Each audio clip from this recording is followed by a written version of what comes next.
In the years after Jesus' death, the first believers stayed close to Jerusalem, and they held on to what they thought mattered most, what he said, what he did, and why it meant anything. They did not start with books. They started with memory. They repeated short scenes and key sayings in gatherings for prayer and worship, and those retellings carried emotion, conviction, and a sense that the story was not finished yet. As these memories circulated, they changed shape in small but important ways. A teaching suited for one moment got told with a different detail in another. A healing story got shortened or expanded, depending on what people needed to hear. The goal stayed the same, to keep Jesus present and understandable. These accounts worked like living testimony, not fixed text. They moved by voice, from person to person, and from group to group. That meant these early stories were not yet Gospels in the later sense. No single version had settled into one official form, and no one laid out a full beginning-to-end narrative that everyone shared. Instead, communities held clusters of memories, shaped by worship, by expectation, and by the belief that God still acted through Jesus. The same tradition could sound slightly different, depending on where it was told. The message traveled, but it did not travel unchanged. In the 40s and 50s, the movement did not stay local. Missionaries carried the message across the Roman world, from synagogues to marketplaces, wherever small groups gathered and listened. Communities formed fast, and they needed guidance fast. That was where letters mattered. Paul, a traveling organizer and writer, sent instructions to churches he helped start. Those letters became our earliest window into what believers said about Jesus before any gospel existed. Paul's letters did not retell Jesus' life from beginning to end. They focused on what the message meant right now, that Jesus had been crucified, that God raised him, and that this changed how people lived together. Arguments erupted over meals, money, sexual ethics, status, and loyalty. Paul answered with reminders of what the community proclaimed about Jesus and what that demanded. The effect was clear. The Jesus story already shaped behavior, even when it was still mostly spoken. But the churches did not all look the same. Some were mostly Jewish, others mostly non-Jewish. Some lived in Greek cities with many gods, others in Roman colonies built around power and patronage. New audiences asked new questions, and old assumptions no longer held. Without a single written narrative, teaching could drift, and rival interpretations could grow. Pressure built to steady the message, to explain who Jesus was, and to make sure different communities carried the same core story forward. By the late 60s, the Jesus movement faced a new kind of pressure. War erupted in Judea as Jewish rebels fought Rome, and violence spread through towns and families. Then came a shock that landed like a final rupture. In 70 CE, the Jerusalem temple was destroyed. For believers, that loss did not feel like politics alone. It forced urgent questions about suffering, judgment, and whether God's plan had changed. These events did more than cause fear. They reshaped the meaning of Jesus' story. If the righteous suffered, what did faith promise now? If the holy center lay in ruins, where did hope live? Communities that had repeated memories of Jesus in worship and preaching now needed something steadier, something that could travel and endure. In this moment, the movement leaned toward a different tool, a continuous written account, not just fragments and sayings. That was when the Gospel of Mark took form, the first known book-length narrative of Jesus' ministry. It gathered what had circulated in many settings and set it into a fast-moving storyline, Jesus teaching, healing, clashing with authorities, and walking towards suffering. Mark did not offer comfort by avoiding pain. It faced it head-on, and it framed the cross as part of the plan. The Jesus story had become a gospel in a book.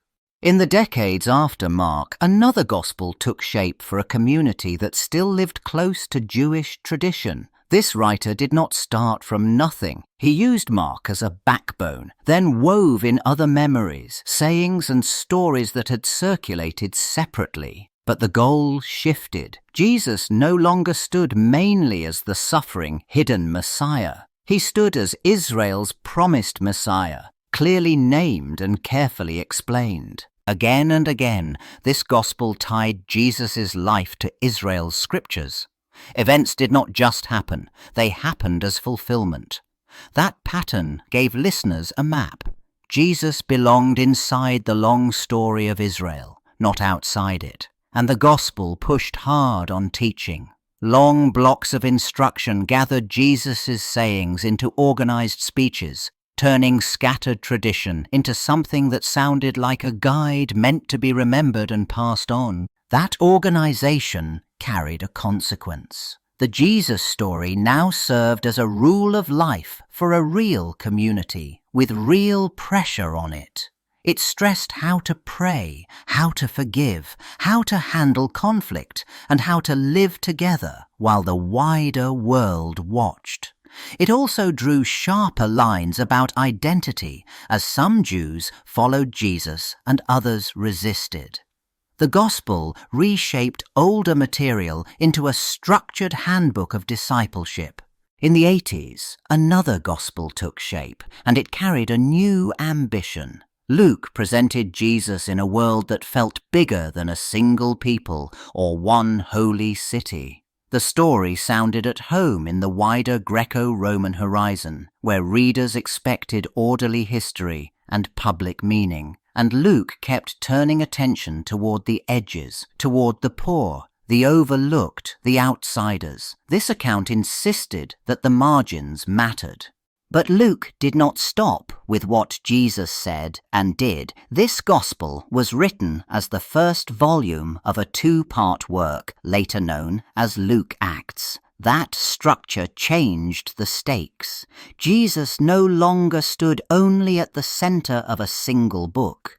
He became the beginning of a longer historical arc. Luke highlighted the work of the Spirit as the driving force, pushing events forward when human plans fell short.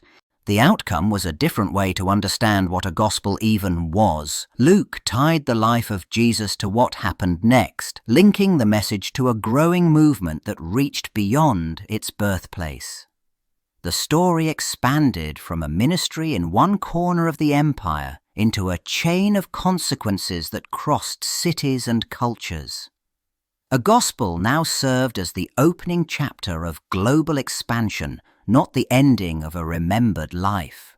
By the 90s, the gospel tradition gained a new voice. John came forward, and it did not sound like Mark, Matthew, or Luke. The story moved in a different way, organized around signs, carefully chosen moments meant to reveal who Jesus was. The language rose in intensity. Jesus spoke in long, weighty lines, with repeated claims that began with two simple words, I am. Those sayings pushed the meaning of Jesus higher than ever before. This Jesus did not mainly tell short parables or offer quick one-line answers. He explained himself. He described his relationship to God in bold, direct terms, and that changed the stakes of every scene. Behind the writing stood years of reflection, but also tension. The community that carried these memories faced conflict, and the gospel answered that pressure with theology. So John offered something new inside the growing set of gospel books. It felt less like a stitched biography and more like a witness statement built to convince. Events mattered, but their meaning mattered more. Each sign pointed beyond itself, and each claim forced a decision about Jesus' identity. By the end, the tradition no longer carried only one kind of portrait. It held a sharply different testimony, and it stood beside the others. In the early 2nd century, something changed in how Christians handled these Jesus books. Mark, Matthew, Luke, and John stopped being just 4 separate writings used here and there. They started to travel together. Communities read them in worship side by side with other Christian texts. Copyists reproduced them more often, and believers noticed their overlaps and their tensions. A new habit formed: comparison. The question was no longer only what one gospel said, but how the gospels fit together. But the same networks that carried these 4 also carried rivals. Other writings claimed secret sayings, special revelations, or a different kind of Jesus. Different teachers offered competing explanations of what the story meant. That created pressure. If Christians did not agree on which accounts counted, then the message itself looked unstable. So churches began to sort texts by use: which ones were read publicly, which ones matched the faith they had learned, which ones connected to the familiar voices already trusted across many communities. Out of that struggle came a bold claim: authority rested in a 4-fold witness. Not one gospel alone, and not an open-ended shelf of endless versions, but 4 together. Each offered a different angle, and the differences no longer felt like a problem to solve. They felt like a safeguard. 4 voices, 1 story. This idea hardened over time through copying and worship, until the collection itself carried weight. The church did not just inherit 4 gospels, it began to defend them. In the 2nd and 3rd centuries, the gospels travelled farther than any single preacher ever could. They moved as hand-copied books, carried from church to church, town to town, language to language, and every step depended on scribes. Some copied carefully, some copied quickly, some corrected what looked wrong, others harmonized a line to match a familiar passage. The result was simple and unsettling. The same gospel now existed in more than one form. Over time, patterns appeared. Copies made in one region tended to resemble each other, like relatives sharing the same features. In another region, the wording leaned a different way.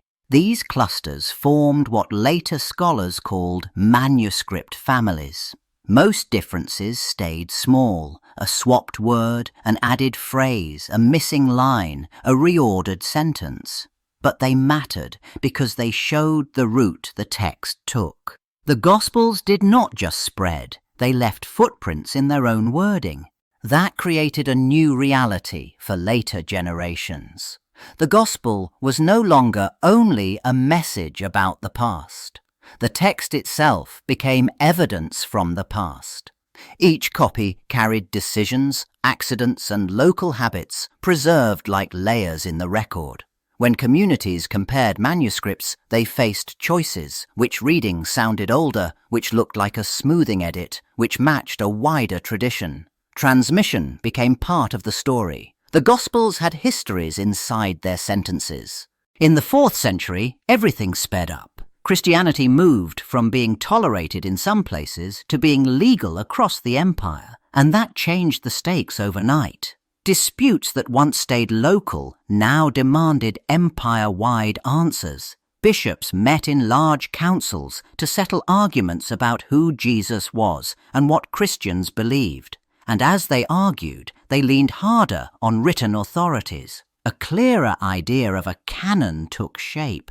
This new public status also transformed the books themselves. Wealth and organization supported careful copying, not just quick survival copies. Christians produced deluxe codices, bound books, not scrolls, that gathered multiple writings together. Some of these volumes preserved near-complete gospel texts with a consistency earlier centuries rarely achieved. The Gospels appeared side by side, surrounded by other Christian books, in a format that encouraged comparison, selection, and official use. By this point, the 4 Gospels sat at the center, not as a loose tradition and not as one option among many, but as the standard foundation for reading Jesus in church. Their stories shaped preaching, prayer, and the calendar of worship. They also shaped public identity because a legalized church now spoke in a more unified voice. The fourfold gospel became the core reference point for doctrine and belonging. In the modern world, the Gospels no longer sat in a few guarded libraries. They travelled everywhere, in print and on screens, in hundreds of languages. That reach changed the questions people asked. Instead of only asking what the Gospels meant, many asked how they came to be. Scholars and believers turned to the ground itself, archaeology, to test settings, place names, and daily life that the texts assumed. They also turned to the manuscripts. Tiny differences between copies stopped being nuisances and became clues. By comparing handwriting, materials, and patterns of change, researchers mapped how the text moved through time and across regions. The goal was not to invent a new gospel, but to understand the one that had been received. Each variant raised a simple question with big stakes. What did a community preserve, and why? Then came literary comparison, where the 4 books were read side by side, line by line. Mark's urgency, Matthew's teaching shape, Luke's wide angle, John's reflective voice each carried a distinct emphasis about Jesus. Modern readers held all 4 at once, without waiting for a single preacher or a single town to retell the story. The contrast felt sharp. Fragile spoken memories had become a global, studied, fourfold witness.